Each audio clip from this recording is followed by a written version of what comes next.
અને વાત કરવાની છે સુવર્ણ મંદિરની, સુવર્ણ શિખરની.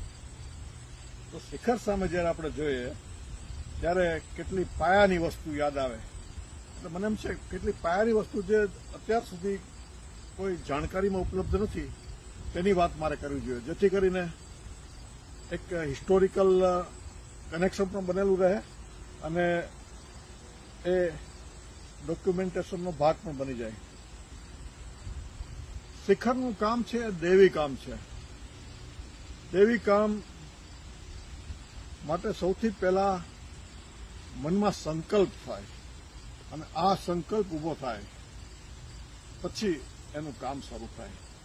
હવે દૈવી કામ છે એટલે એક માણસના મનમાં તો સંકલ્પ ઉભો ન થાય, પણ એક સાથે હજારો માણસોના મનમાં, એક સાથે મોટા પુરુષોના મનમાં આવો સંકલ્પ ઉભો થાય ત્યારે એ ઘટના આકાર પામે.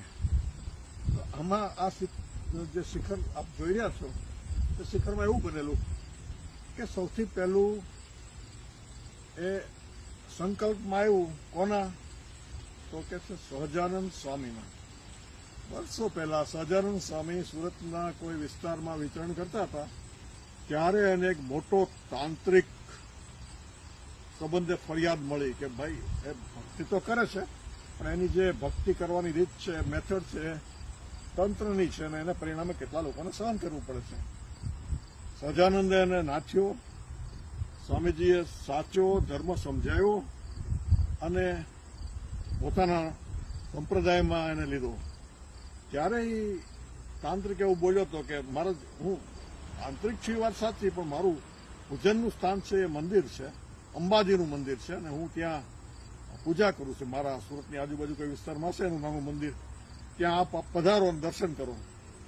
ત્યારે સહજાનંદ સ્વામી એવું બોલ્યા હતા કે મંદિરમાં આવીશ હું નહીં, પણ મારો શિષ્ય ત્યાં આવશે, મારો અનુયાયી ત્યાં આવશે અને એ મંદિર તારું નહીં હોય, એ મંદિર રાજ્યનું હશે અને એ મંદિરની ઉપર સોનાનો શિખર હશે.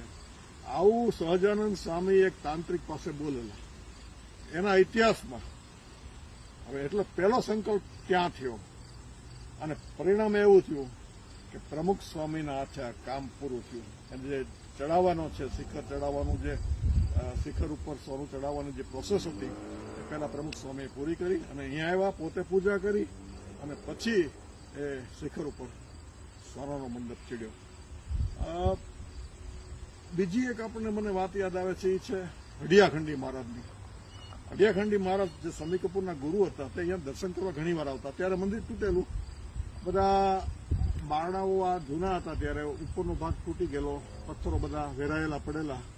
આવામાં એ સ્વામીજી અહીંયા દર્શન કરવા આવ્યા ત્યારે મંદિરની અંદર ગયા નહીં, મંદિરની બહાર ઉભા રહ્યા અને આમ કરીને એને શિખરની સામે જોયું. પછી થોડી વાર દર્શન કર્યા શિખરનાથ તે અને માતાજીની ચૂંદડી કોઈ એને આપી એટલે માથે ઓઢી લીધી. પછી કે મને તો અહીંયા સોનાનું શિખર દેખાય છે. બધા એના ભક્તો હતા, શિખર મારા શિખરના તો કંઈ ઠેકાણા નથી અને આ તૂટેલા પથ્થરો પડ્યા છે, ઘણા વખતથી કામ ચાલે છે, અહીંયા કંઈ શિખર થાય એવું લાગતું નથી.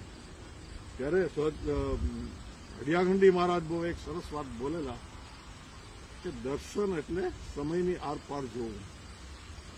મારા દર્શનથી મને એવું લાગે છે કે અહીંયા સોનાનું શિખર બનશે. એટલે આવી આ એમના મનમાં એક સંકલ્પ થયેલો કે અહીંયા સોનાનું શિખર બનશે. પહેલા સહજાનંદ સ્વામી, બીજા હડિયાખંડી મહારાજ. બીજા જેને ખરેખર સોનું આપ્યું છે કોણ હતા? અજય શાહ નામ એમનું. મૂળ તો નેરોબીના રહેવાસી.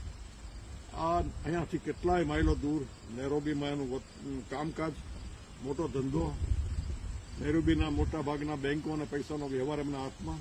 આવા સમૃદ્ધ વેપારી. પણ નેરોબીમાં એક અંબાજીનું મંદિર. હવે ન્યાય અજય શાહ રોજ જાય અને પોતાની રીતે પ્રાર્થના કરે, મેડિટેશન કરે. તો એક દિવસ એ મેડિટેશનમાં બેઠા હતા ત્યારે તેમને સોનાનું શિખર દેખાડું. વારંવાર આવીને દેખાય, વારંવાર આવીને દેખાય અને પછી એની એક જે દિવ્ય લાઇટ હોય તે તેને વિખાઈ જાય. તો ત્યાંના પૂજારી હતા, જામનગરના પૂજારી હતા, બીજા એક સિદ્ધપુરના પૂજારી પણ હતા, સહાયક એના. એ બંનેને પૂછ્યું કે આવા ભાવનાનો અર્થ શું? ત્યારે એમને એક પૂજારીએ કીધું કે અત્યારે અંબાજીનું કામ ચાલી રહ્યું છે, ધમધોકાર ચાલે છે, અને હવે સુવર્ણ એની પર ચડાવવાનું છે, શિખર ઉપર. શિખર તૈયાર થઈ ગયું છે, માત્ર સુવર્ણ ચડાવવાનું છે. અને એ તમે જાઓ અને પ્રાર્થના કરો માતાજીને, તો તમારી જે મનની ભાવ છે, તમારા મનમાં જે વિઝન આવ્યું છે તેને તમે આકાર આપી શકશો. અજય શાહ ત્યાંથી સીધા અહીંયા આવ્યા. અમે બધા એ વખતે કામ કરતા હતા. બધું તૈયાર, સોનાની રાહ જોવાની પણ જરૂર હતી. મારી પાસે સોનું પણ પૂરતું હતું. અજય શાહે કીધું કે મારી આવી લાગણી છે અને મારે શિખર ચડાવવું છે, શિખર ઉપર સોનું ચડાવવું છે. તો અજય શાહના એ બધા સોનાની વ્યવસ્થા કરી, પ્રમુખ સ્વામી મહારાજે એની પ્રોસેસ વગેરેની વ્યવસ્થા કરી, અને પછી એક સ્થાનિક આપણા જે અહીંયાના અંબાજીના જ છે, આરસની ખાંડના માલિક, એમને પથ્થર પણ આપેલો અંદરથી, આખો પથ્થર કાઢીને, અને એની પર બધું સોનું ચડાવવામાં આવ્યું. પ્રોસેસ થઈ, પ્રમુખ સ્વામી આવ્યા, પૂજન થયું, ઉપર થયું. એટલે દેવી કામ હતું આ, અને એના સંકલ્પો અનેક લોકોના મનમાં પ્રગટ્યા હતા. પરિણામે આ કામ અહીંયા સુધી પહોંચ્યું. એક માણસનું કામ નથી આ. કારીગરથી માંડીને કલેક્ટર સુધી હજારો માણસના મનમાં જ્યારે સંકલ્પ ઉભો થાય